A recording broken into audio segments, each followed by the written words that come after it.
โหโยกดีเลยตำแหน่งเป็นไงครับได้ตำแหน่งเลยครับผม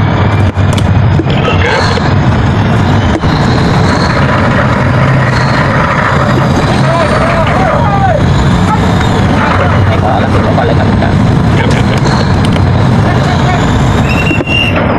ครับตัวตำแหน่งเป็นเซตเชนครับไอ้เฟสบอกผู้การแล้วออกไปดูเว้ยขากูมองเส้นนี้มันห้อยไว้อ่ะมึงรอกูอ่ะ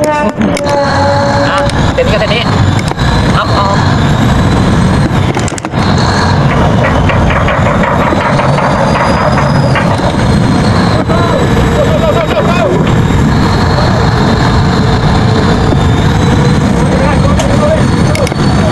โอ้สปีดสโลว์บอลได้ดิเพื่อมันแรงหาม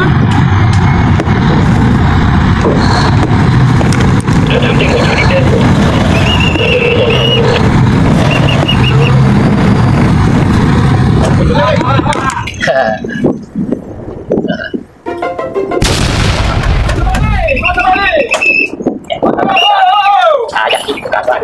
ใช่เดี๋ยวกินต้องบังการช่วยเอาหัวเข้าแล้วกันจะดึงให้นิดนึงได้เดี๋ยวไปกันเลยเดี๋ยวเช็คท้ายก่อนนะได้ครับผมเอาเช็คท้ายเส้นก่อน